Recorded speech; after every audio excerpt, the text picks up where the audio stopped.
सबसे पहले तो शुभकामनाओं के लिए आप सबका बहुत बहुत धन्यवाद। सभी के सहयोग से ये संपन्न होता है, अकेला व्यक्ति कुछ नहीं कर सकता। मैंने केवल सपना देखा, उस सपने को पूरा करने के लिए मेरे साथ स्टाफ भी था, मेरे साथ एसडीएमसी के लोग भी थे, मेरे साथ प्रशासन के, मेरे शिक्षा विभाग के लोग भी थे और सबसे ज़रूरी था CSR होंडा, जिसके सहयोग से हम सब ये जो हमने सोचा उसको पूरा कर पाए। शिक्षा के लिए चुनौतीपूर्ण है मेवात क्षेत्र, खासतौर से बेटियों की शिक्षा के लिए। उनको घर से निकाल कर लाना और शिक्षा के क्षेत्र में बनाए रखना बहुत बड़ी बात थी। उस समय बच्चियों को एक सुरक्षित वातावरण देना, आज का जो परिवेश है खासतौर से मेवात में, जहाँ सुरक्षा सबसे महत्वपूर्ण मुद्दा है, ऐसे वातावरण में बेटियों को स्कूल से जोड़ना, सबसे पहली उपलब्धि तो मैंने वहीं से माननी शुरू कर दी कि अभिभावकों में एक विश्वास है कि हाँ, हमारी बेटियां सुरक्षित हाथों में हैं। जब आप ठान लेते हैं ना, तो आपको मदद करने वाले बहुत मिल जाएंगे। बस आप एक जुनून के साथ उस सपने को देखें तो सही, है ना। हमें मदद कोई क्यों करेगा, हम उनके जो एक्सपेक्टेशंस हैं उन पे यदि हम खरा उतरेंगे। कोई भी CSR पैसा लगाता है तो वो ये उम्मीद करता है, वो ये चाहता है कि इस पैसे का सदुपयोग हो, तो उसका सदुपयोग ही करना हमने शुरू किया। निस्वार्थ भाव से हम उस काम में जुटे तो हमें सबका सहयोग भी मिला।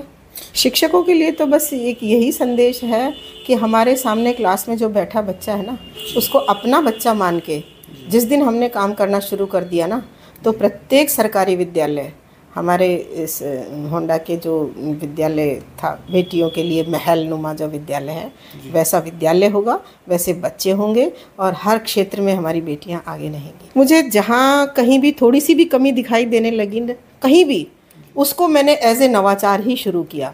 जैसे शिक्षकों की कमी, कोविड टाइम में बच्चों का पढ़ाई से दूर हो जाना, तब हमने व्हाट्सएप ग्रुप बनाए थे और व्हाट्सएप पे जो हम अपने खुद लेसन देकर बच्चों को हम घर से मोटिवेट करते थे, तो वहाँ से शुरुआत हुई।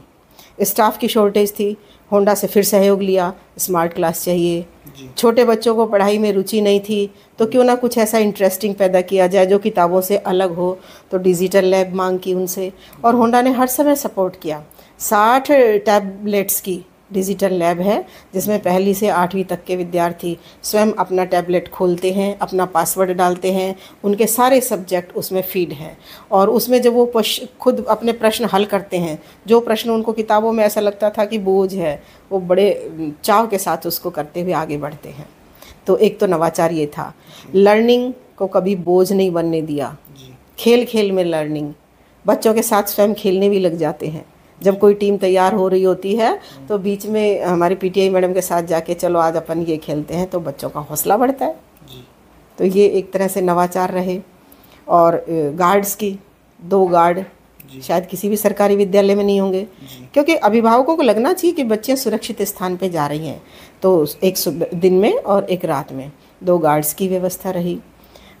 ICT लैब का हमने भरपूर उपयोग किया, ICT लैब, स्मार्ट क्लास, और इस बार तो हमने AI पर भी काम करना शुरू किया है। कंप्यूटर साइंस हमारे पास दूसरा ही साल है, तो कंप्यूटर साइंस में जो बच्चे इंटरेस्ट ले रहे हैं उनके लिए आगे AI पर भी काम करने का हम प्रयास कर रहे हैं। तो जो भी नवाचार हैं, जो भी तकनीक के क्षेत्र में हो चाहे सांस्कृतिक के क्षेत्र में हो, दोनों ही फील्ड पर हम काम कर रहे हैं। हमारी बेटियां सुसंस्कृत हों, सभ्य हों, संस्कारवान हों, साथ ही अंतरिक्ष में पहुंचने का सपना रखती हों। देखिए, बेटियां हैं ना, संस्कारों की पाठशाला होती हैं और हमारी जो भारतीय संस्कृति है उसको एक पीढ़ी से अगली पीढ़ी तक ले जाने का काम, उनको पोषण देने का काम बेटियां ही करती हैं। बेटियां 2 घरों को सुधारती हैं, तो वो चीज़ें क्या अच्छा है क्या बुरा है वो उन्हें हम बचपन से सिखाते हैं।